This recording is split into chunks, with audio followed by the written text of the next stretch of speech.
श्रीवासुदेव विमलामृतधामवासं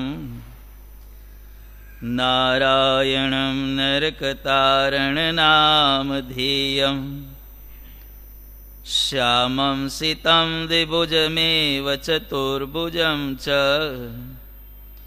त्वां भक्तिधर्मतनयं शरणं प्रपद्ये। शिक्षार्थमत्र निजभक्तिमतां नराणां मेकान्तधर्ममखिलं परिशीलयन्तम् अष्टाङ्गयोगकलनाश्च महाव्रतानि त्वां भक्तिधर्मतनयं शरणं प्रपद्ये। श्री अक्षरधामाधिपति पूर्णपुरुषोत्तम श्री स्वामीनारायण बापा भगवते नमो नमः। श्री घनश्याम महाराजाय नमो नमः। श्री हरे कृष्ण महाराजाय नमो नमः। श्री सहजानंद स्वामी महाराजाय नमो नमः। श्री बापा श्री भगवते नमो नमः। श्री सद्गुरुभ्यो नमो नमः। श्री स्वामीनारायण गादि आद्याचार्य प्रवर धर्म धुरंधर सनातन धर्म सम्राट परम कल्याणकारी जीवन प्राण स्वामी बापा भगवते नमो नमः। स्वामीनारायण हरे। अक्षरधाम ने विषे श्री स्वामीनारायण भगवान जेवा ऐश्वर्ययुक्त परमेकांतिक मुक्त ने तथा अनादि मुक्त ने सुख आपे छे अने दिव्य तेजोमय छे तेवाने तेवाज पृथ्वी ने विषे दर्शन आपे छे अने जेवा पृथ्वी ने विषे छे तेवाने तेवाज अक्षरधाम ने विषे छे। एवी रीते मनुष्य भावनो ने दिव्य भावनो महिमा विश्वास सहित यथार्थपणे सत्पुरुषना प्रसंगे करीने शीखवो। पोताना जीवात्माने पुरुषोत्तम रूप मानी श्री स्वामीनारायण भगवान संगाते एकता करवी ते पाको पायो कहवाय। केम के जो पायो काचो रहेशे तो ते उपर इमारत थाय नहीं अने जेटली समजवामां काचप रहेशे तेटली देह मूक्या पछी पण नळशे ए वात सत्य छे। जेम औषध लड़ी लड़ीने अतिशय झीणो कर्युं होय तेने आँखमां नाखे तो पण खटके नहीं तेम सत्पुरुषना संगे करीने धर्मज्ञानादिक शीखीने सत्संगनी समजण पक्व करी होय तो देशकाळादिके करीने पण मती फरे नहीं। जे बुद्धिए करीने पंच विषयने विषे कोई रीते बंधावाय नहीं तेने श्रीजी महाराजे आपेली दिव्य बुद्धि कहीए। अपना गोपाल बापाए अहींया वात समजावी के साची समजण कोने कहेवाय। भगवान ने विषे महिमा दृढ़ थयो क्यारे कहेवाय तो मनुष्य भावनी अंदर दिव्य भाव अने दिव्य भावनी अंदर मनुष्य भाव बन्ने वस्तुओं ज्यारे जे आश्रित एकदम बरोबर रीते समझी ले एटले एणे भगवाननो महिमा बरोबर जीवमां उतार्यो छे एवुं आपणे कही शकीए। દિવ્ય ભાવ એટલે શું? તો દિવ્ય ભાવ એટલે ભગવાનને વિશે આ લોકની અંદર જે સામાન્ય મનુષ્યો દેહધારીઓની અંદર જે વસ્તુઓ જોવા મળે છે એવી કોઈ વસ્તુઓ ભગવાનની અંદર હોતી નથી. ભગવાન દેખાડે એમના સંકલ્પે કરીને એ વસ્તુ આખી અલગ છે. બાકી ઓરિજિનલી ભગવાનમાં એ બધી વસ્તુઓ હોતી નથી. કોઈ પણ પ્રકારનો માયિક ભાવ ભગવાનમાં હોતો નથી. માયિક ભાવોની અંદર બે પ્રકારના ભાવ કહેવામાં આવેલા છે, ઇન્દ્રિયોના ભાવ અને અંતઃકરણના ભાવ. લોયાના 18માં ભગવાને આની વિસ્તૃતથી ચર્ચા કરેલી છે. ઇન્દ્રિયોના ભાવ એટલે જેમ સામાન્ય મનુષ્યની અંદર રુધિર, માંસ, વીર્ય, પરસેવો, મળ, મૂત્ર આ બધી વસ્તુઓ હોય છે ને, ભગવાન જ્યારે મનુષ્ય રૂપે આ પૃથ્વીને વિશે વિચરે છે ત્યારે મનુષ્ય સ્વરૂપની અંદર પણ એ વસ્તુઓ હોતી નથી. કારણ કે અક્ષરધામમાં રહેલા દિવ્ય સ્વરૂપની અંદર આ વસ્તુઓ નથી. રક્ત, માંસ, મેદ, મજ્જા, વીર્ય, મળ, મૂત્ર આ બધી વસ્તુઓ ભગવાનમાં નથી.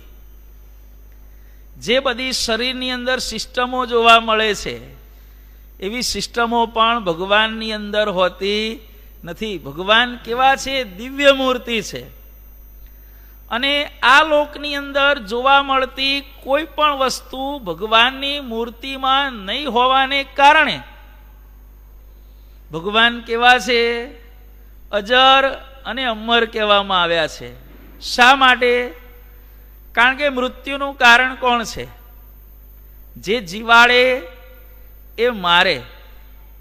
શરીરની અંદર જોવા મળતી આ બધી વસ્તુઓ જ્યારે આઘી પાછી થાય છે ત્યારે વ્યક્તિને રોગ થાય છે. આયુર્વેદ એમ કહે છે વાત, પિત્ત અને કફ ત્રણ વસ્તુ બેલેન્સમાં રહે ત્યાં સુધી વ્યક્તિ નિરોગી કહેવાય. પણ એક વસ્તુ આઘી પાછી થાય એટલે થયો રોગ. લોહીની અંદર સુગરનું પ્રમાણ આઘું પાછું થવા માંડે, ડાયાબિટીસ થયો કહેવાય. ઘી તેલ બહુ ખાધું હોય, કોલેસ્ટ્રોલ વધી જાય. હૃદયના અંગોની કાર્યક્ષમતા ક્યારે પણ સરખી રહેતી નથી. દિન પ્રતિદિન બધીએ નબળી પડતી જાય છે.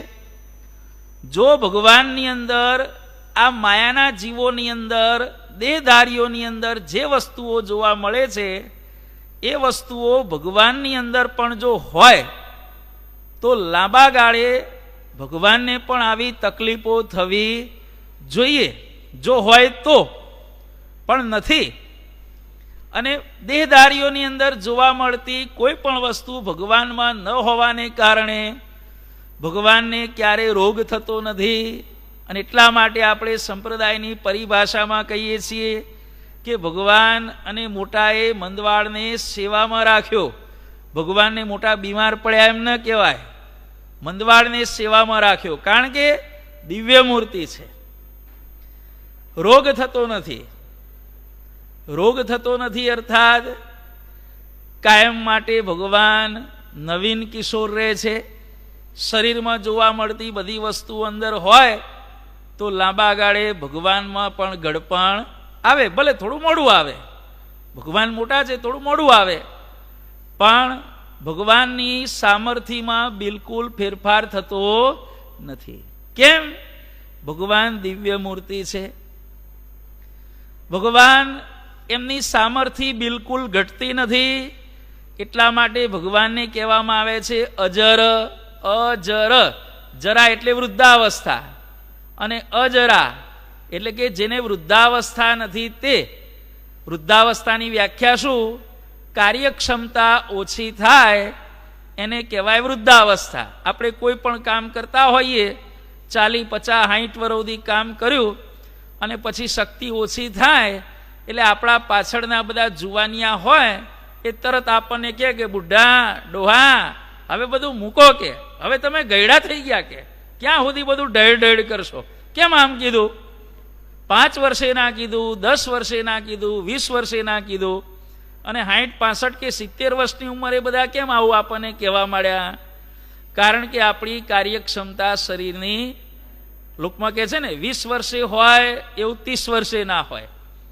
ઘણા ડૉક્ટરને પૂછે સાહેબ કેમ આવું થયું, 70 વર્ષે બધા પૂછે, ત્યારે હોશિયાર ડૉક્ટર એક જ જવાબ આપે કે ભાઈ જેવું 20 વર્ષે હોય એવું 30 વર્ષે ના હોય, 30 વર્ષે હોય એવું 40 ના હોય, એવું 50 ના હોય, એવું 60 ન હોય, એવું 70 ન હોય, એવું 80 ન હોય. કોઈને એમાં કહું કોઈ આવો ને આવો રહેવાનો છું, શક્ય જ નથી. એટલે માનવ માત્રની દેહધારીની કેપેસિટી, એની કાર્યક્ષમતા દિન પ્રતિદિન ઓછી થાય છે, વધે છે અથવા ઓછી થાય છે. જ્યારે ભગવાનની કાર્યક્ષમતા ક્યારે પણ ઓછી થતી નથી. અને કાર્યક્ષમતા ઓછી થતી નથી એનો મતલબ છે ભગવાન ક્યારે વૃદ્ધ થતા નથી. અને ભગવાન વૃદ્ધ થતા નથી એનું કારણ દેહધારીઓની અંદર જે વસ્તુઓ જોવા મળે છે, માલ મસાલા બધા શરીરમાં ભર્યા છે, એવો કોઈ માલ મસાલો ભગવાનની અંદર નથી. કારણ કે ભગવાન દિવ્ય મૂર્તિ છે. અને આ બધું ન હોવાને કારણે મૃત્યુ પણ થતું નથી. જેની ઉત્પત્તિ છે એનો વિનાશ છે, જેની ઉત્પત્તિ નથી એનો વિનાશ નથી. ભગવાનની ઉત્પત્તિ નથી અને વિનાશ નથી એનું કારણ પણ શું છે? ભગવાન દિવ્ય મૂર્તિ છે. દિવ્ય શબ્દના આવી રીતે સેંકડો અર્થો થાય છે. દિવ્ય કોને કહેવાય?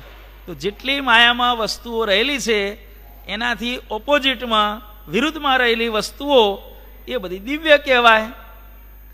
હવે આવા દિવ્ય મૂર્તિ ભગવાન, આપણા ઉપાસ્ય ઈષ્ટદેવ સ્વામિનારાયણ ભગવાન જ્યારે પૃથ્વી ઉપર મનુષ્ય રૂપે વિચરે છે ત્યારે પણ, કારણ કે સિદ્ધાંત પ્રમાણે અક્ષરધામમાં રહેલું સ્વરૂપ, મનુષ્ય સ્વરૂપ અને પ્રતિમા સ્વરૂપ ત્રણેયમાં એકે રોમનો ફેર નથી.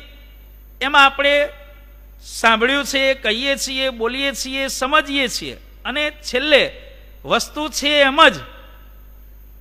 તો એ ભગવાન જ્યારે પૃથ્વી ઉપર વિચરતા હોય ત્યારે અક્ષરધામમાં જે છે એ જ એ સ્વરૂપ છે.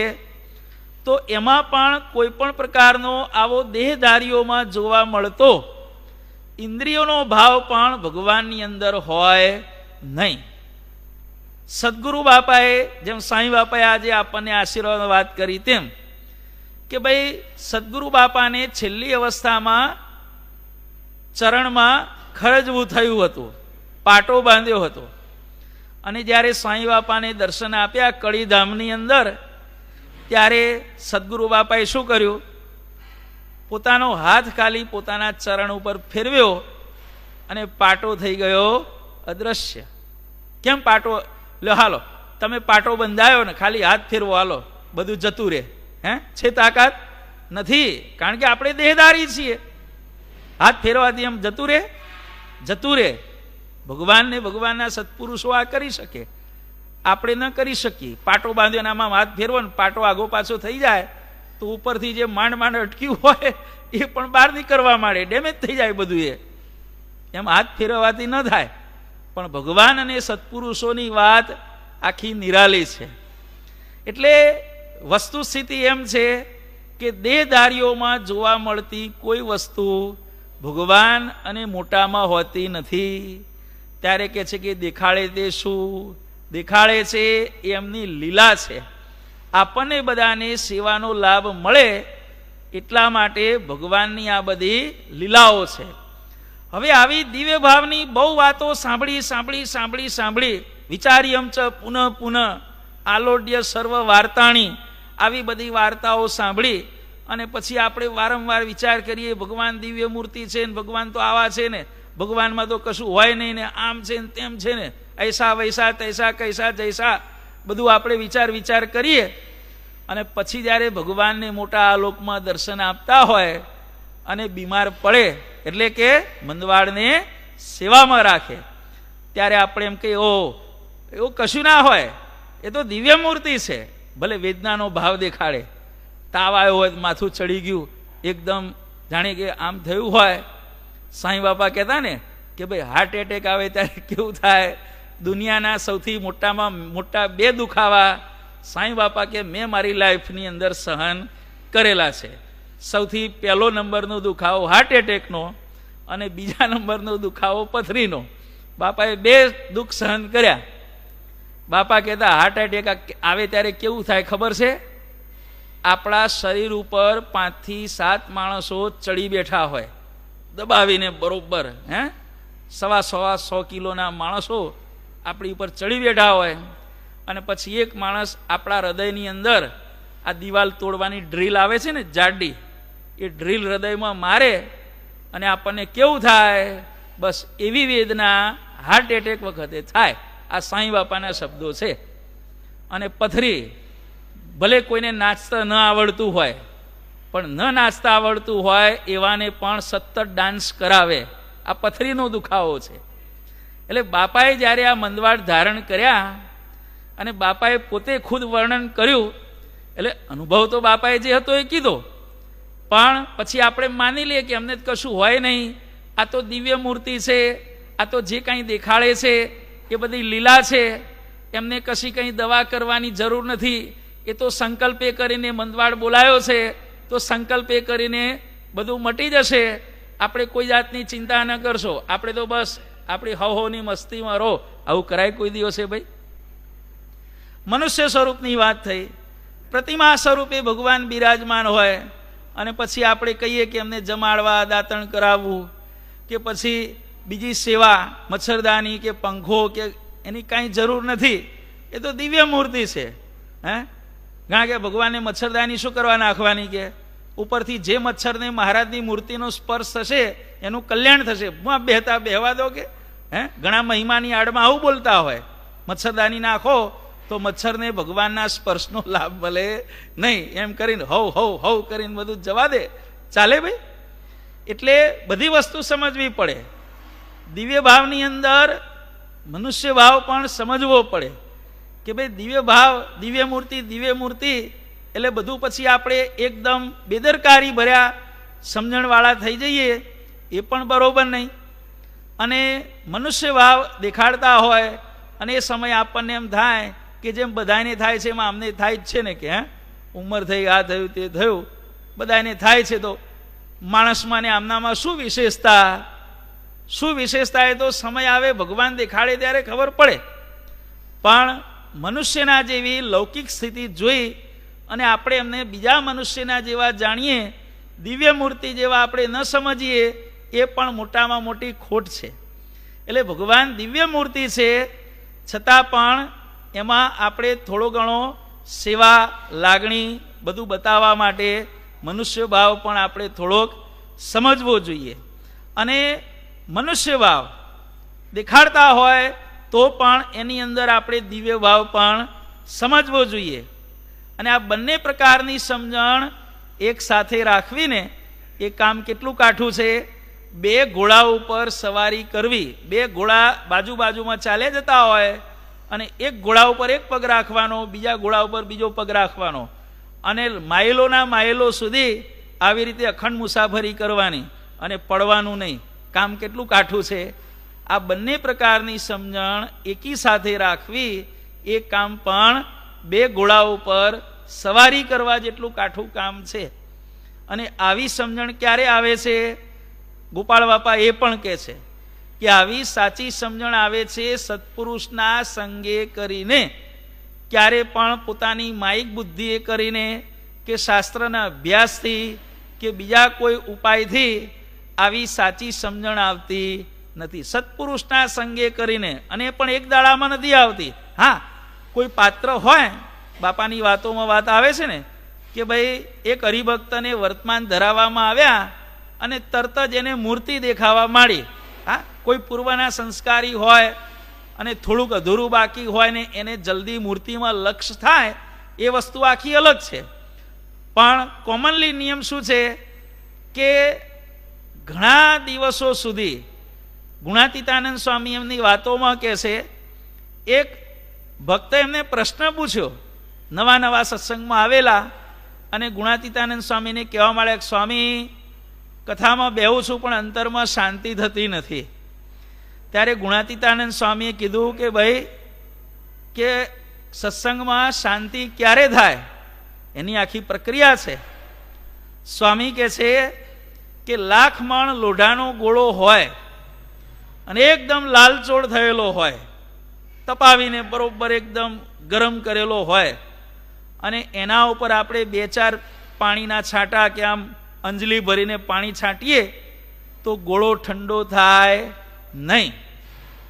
અને ઉપરથી હામો વરાળ કાઢે, તપેલી તવી હોય એના ઉપર પાણી નાખો, શું થાય? ઠંડી પડે ના, સામેથી વરાળ આવે અને આંખો નજીક હોય તો આંખો બધી જતી રહે.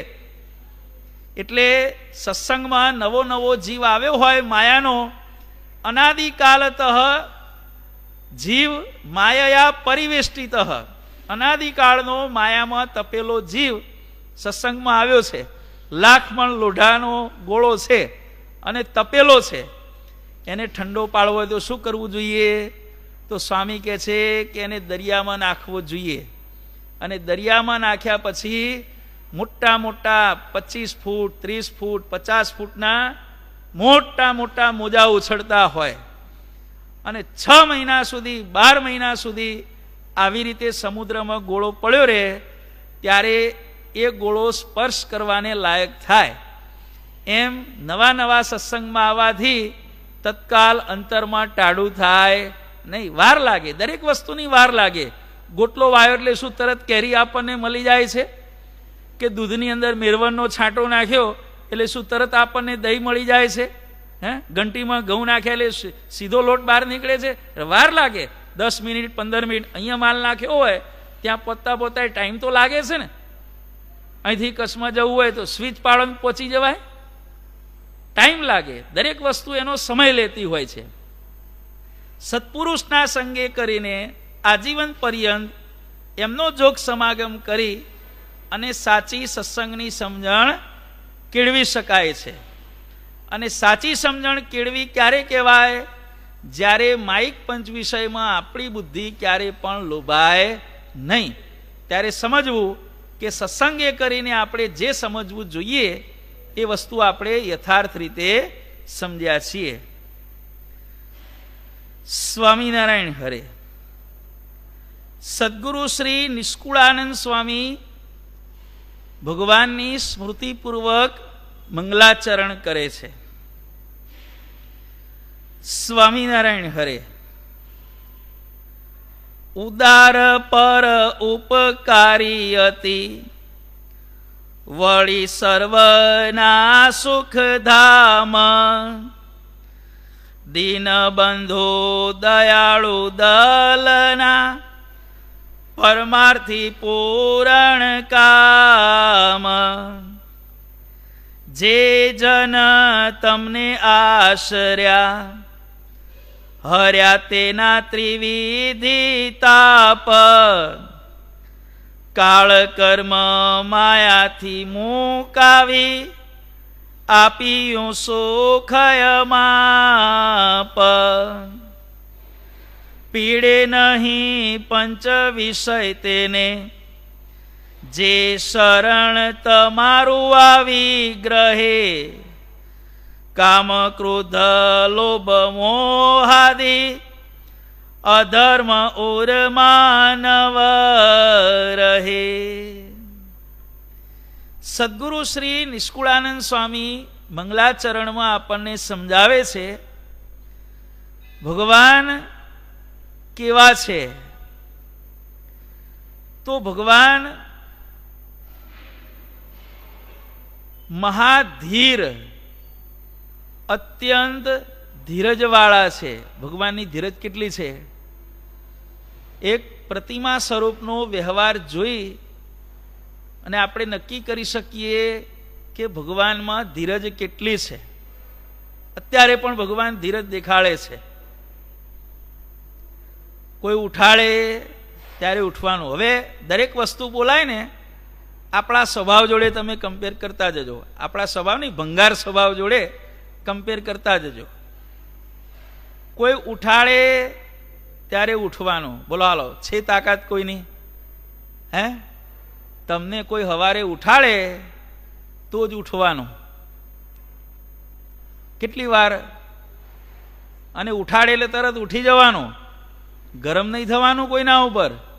હે, કેમ મારી ચાદર ખેંચી લીધી, કેમ મારો ધાબળો ખેંચી લીધો, કેમ લાઈટ ચાલુ કરી? મેં કીધું તું તને. જો આ સહન શક્તિ ભગવાન સવારના પોરથી જ બતાવે છે. કોક જમાડે ત્યારે જમવાનું. બોલો હાલો, એક દાડો પ્રયોગ કરજો તમે. હે, કોણ ભાવ પૂછે છે જોજો. કોક જમાડે ત્યારે જમવાનું,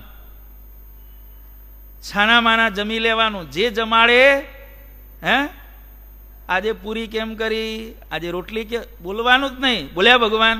આજે 82 વર્ષથી ભગવાન બેઠા છે મણિનગરમાં, અને સહજાનંદ સ્વામી મહારાજ આપણે 11 વર્ષ ઓછા કરો, એમાંથી 70-71 વર્ષથી બેઠા છે. અને બધાય મંદિરોની અંદર કોઈ દાડો ભગવાન બોલ્યા? ફરમાઈશ નહીં કરવાની કે આજે ઇડલી ઢોસા બનાવો, આજે દાબેલી બનાવો. કીધું કોઈ દાડો તમને દર્શન દઈને કીધું કે આરા મૂર્ખના સરદાર શું રોજ દાળ ભાત રોટલી શાક ધરાવે છે, આરા અક્કલના બુઠ્ઠા ભાન વગરના? હે, કોક દાડો તું હારા બાર રેસ્ટોરન્ટમાં જઈને ખાઈ આવે, લારી ઉપર ખાઈ આવે, મને ખાવા ક્યારે મળવાના? બુદ્ધિ વગરના બનાય તો ખરો, કોક દાડો તો ઘેર બનાય. કીધું કોઈ દાડો? જે જમાડે જમી લેવાનું. બોલો, છે સહન શક્તિ? આ તમે આ કથામાં બેઠા છો કે લાઈવ ઉપર બધા સાંભળો છો, કોઈનામાં આટલી સહન શક્તિ છે? જે જમાડે જમી લેવાનું, જેટલું જમાડે એટલું જ જમવાનું. વધારે લાવ્યો તો વધારે કેમ લાવ્યો, આટલો બધો થાળ કેમ ભર્યો, નહીં બોલવાનું. ઓછું ભર્યું હોય તો એ નહીં બોલવાનું. છે તાકાત આટલી સહન શક્તિ છે? હે, તરત કેવી મગજની નસ ફાટી જાય, આપણી ફાટી જાય ને બીજા 5 જણની ફાટી જાય. એટલું તો આપણે ક્રોધ કરીએ છીએ. હે, વાતો આપણે અનાદિ મુક્તની કરીએ છીએ, પણ આપણી સ્થિતિ શું છે?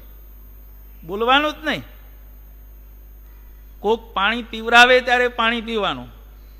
ઘણા અત્યારે પૂછતા હોય કે ભાઈ દિવસમાં પાણી કેટલું પીવું જોઈએ? તો જેટલું ઠાકોરજી પીવે છે એટલું પીવો, તો કોઈ દાડો કિડનીની તકલીફ ના થાય. હે, સવારનો લોટો મંગળા આરતી પછી, પછી 9 વાગ્યાના થાળનો લોટો, પછી 12 વાગ્યાનો લોટો, 4 વાગ્યાનો લોટો, સંધ્યા આરતીનો લોટો અને શયન આરતીનો લોટો. બરોબર, 6 લોટા થયા. હવે એક લોટાનું તમે ગણો, 500 ગ્રામ 600-800 ગ્રામ પાણી ગણો તો રોજ 3 થી 3.5 લીટર થાય. કેટલું પાણી પીવાનું ભાઈ? જેટલું ઠાકોરજી રોજ પીવે છે એટલું પાણી પીવો તો શરીરમાં કોઈ દાડો રોગ થાય નહીં. પ્રભુની સર્વે ક્રિયાઓ જીવના કલ્યાણને માટે, સારા માટે છે. હે, એમની શિક્ષાને અર્થે છે. ભગવાન રોજ જેટલું પાણી પીવે છે એટલું પાણી આપણે પીવાનું. પછી અંદર બધું આવી ગયું, છાશ દાળ બધું આપણે ભેગું ગણ લેવાનું. 3.5 થી 4 લીટરનો હિસાબ થાય. હે, 6 લોટા તમે ગણો તો. શિખરબંધ મંદિર હોય તો 1 લોટો થોડોક વધારે જાય, પોણા હાથે જાય ને પાછો. બાળભોગનો 1 લોટો વધી જાય શિખરબંધ મંદિરમાં. ચાલુ મંદિરોમાં આ પ્રમાણે બધી વ્યવસ્થા હોય. ત્યાં 5 થતા હોય. મંગળા આરતી 9 વાગે, 12 વાગે, 4 વાગે, 6 થાય. કોક જળપાન કરાવે ત્યારે પાણી પીવાનું. રાત્રે ભગવાનને પોઢાડી દીધા પછી બોલવાનું નહીં. કોક હુવારે ત્યારે હુવાનું. હાલો, તમને કોઈ કહે ચલો ગોદડું ઉડીને હોઈ જાઓ, હે 9 વાગી ગયા, હવે નથી પડી, હોઈ જાઓ, અમારે બધું કામ હોય બધું. એ કોઈ દાડો બોલ્યા? ભગવાન જે મંદિરોમાં, કોઈ મંદિરમાં 50 વર્ષથી, કોઈમાં 200 વર્ષથી, કોઈમાં 1000 વર્ષથી, કોઈમાં 5000 વર્ષથી ભગવાન બિરાજમાન છે, પણ ભગવાને કોઈ દાડો ઊં કે ચૂં કર્યું? કેટલા ભગવાન ધીરજવાળા છે. હે, ભગવાનના જેવી ધીરજ વિશ્વમાં બીજા કોઈની અંદર પણ નથી. જે પ્રતિમા સ્વરૂપમાં ધીરજ છે ને, પ્રગટને પ્રત્યક્ષ છે, ધારે તો બધું કરી શકે, પણ આપણા સર્વેના કલ્યાણને અર્થે ભગવાન પ્રતિમાના ધર્મ પ્રમાણે વર્તે છે. અનહદ ધીરજ ભગવાનની અંદર રહેલી છે. લોકમાં કહે છે કે 100 આપતકાળ પડે તો પણ બ્રહ્માની ધીરજ ન ડગે. હવે આ મહિમા કીધો છે કે લિમિટ કીધી છે, એ પણ એક વસ્તુ સમજવા જેવી છે. 100 આપતકાળ પડે તો પણ બ્રહ્માજીની ધીરજ ન ડગે. આ મહિમા છે કે લિમિટ છે? ધીરજની લિમિટ છે કે મહિમા છે? મહિમા છે. શું મહિમા? લિમિટ છે. 101 આપતકાળ આવે શું થાય પછી? બ્રહ્માજીની લિમિટ તમે બધા મહિમા કહો છો, અમે એને લિમિટ કહીએ છીએ. 101 આપતકાળ આવે શું થાય પછી? કોઈ પણ વસ્તુની કેપેસિટી આટલી હોય, એનાથી ઓવર થાય શું થાય પછી? ધીરજ જતી રહે. 100 આપતકાળ સુધી ધીરજ રાખી શકે. બહુ મોટી વસ્તુ છે. જ્યારે ભગવાનની ધીરજ કેટલી છે? એનાથી પણ વિશેષ છે. એટલે ભગવાન આવા મહા ધીરજવાન છે, ઉદાર છે. કેટલી બધી ઉદારતા! પોતાની મૂર્તિમાં રહેલું બધું જ સુખ પોતાના મુક્તોને આપી દીધું. સુખમાં ક્યારે પણ ભગવાનની ભાગીદારી નથી. વિચાર કરો, સુખ કોણે ઉત્પન્ન કરવાનું? કોની મૂર્તિમાં? ભગવાનની મૂર્તિમાં સુખ રહેલું છે, પણ પોતે ભોગવ્યું કોઈ દિવસે? બધા અનંત કોટી અનાદિ મુક્તો, અનંત કોટી પરમિકાંતિક મુક્તો કે સાધન દશામાં થોડી ઘણી સિદ્ધિને પામેલા ભક્તો, આધ્યાત્મિક માર્ગમાં મૂર્તિને દેખતા ભક્તો, એના માટે ભગવાને પોતાનું બધું જ સુખ ભગવાને એમના નામે કર્યું છે. પ્રોપર્ટી પોતાની છે, પણ ભોગ, એનો ભોગ કરતા કે એનો વપરાશ કરતા કે એને ભોગવનાર તરીકે નામ કોનું છે? મહારાજનું નામ નથી દસ્તાવેજની અંદર. ભગવાન પોતાનું સુખ ક્યારે ભોગવતા નથી, પોતાના મુક્તોને આપી દીધું. બોલો, આટલી બધી ઉદારતા કોણ બતાવે કે પોતાની બધી પ્રોપર્ટીમાંથી એકેય પૈસો પોતાના માટે ન વાપરે અને બધોય પોતાના લોકોને આપી દે? કામ કાઠું છે ને. ભગવાનની ઉદારતા જુઓ, મોટામાં મોટી ઉદારતા. સાંઈ બાપાએ પોતાના જીવનમાં સૌથી મોટામાં મોટી ઉદારતા કઈ બતાવી? સ્વામિનારાયણ ગાદીને મૂળ સ્વરૂપ આપ્યું અને દરેકના કલ્યાણની જવાબદારી લીધી. સૌથી મોટામાં મોટી જવાબદારી અને સૌથી મોટામાં મોટી ઉદારતા બાપાએ 72ની સાલમાં સ્વામિનારાયણ ગાદીને મૂળ સ્વરૂપ આપ્યું. અને જનમંગલ તમે જુઓ તો જનમંગલમાં પણ 72મું નામ ઉદાર, ઉદારાય નમઃ. શ્રીત સંસ્કૃતિ મોચન 71મું. આમ જો જોવા જઈએ તો 70મું નામ શું છે? આ સમુદ્રાંત સત્કીર્તિ, સમુદ્ર પાર જેની કીર્તિ ફેલાયેલી છે. આ 70મું નામ.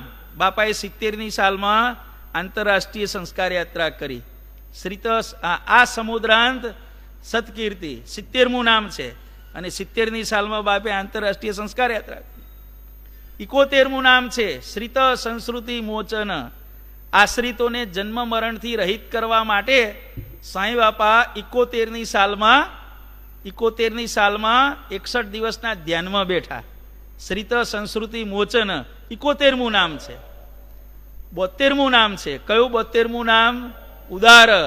અત્યંત ઉદાર થઈ અને સાંઈ બાપાએ આ લોકની અંદર સ્વામિનારાયણ ગાદીને મૂળ સ્વરૂપ આપી. જો જનમંગલના નામોના નંબરો સાથે પણ બાપાના કાર્યનું આટલું જબરજસ્ત તાલમેલ છે. બીજા પણ ઘણા હશે, જેટલા સુધ્યા એટલા કીધા. દરેકનું સેટિંગ છે દરેકની જોડે. ભગવાન આવા ઉદાર છે. સર્વે સુખના ધામ છે. ભગવાનની મૂર્તિમાં હંમેશા સુખ, સુખ અને સુખ.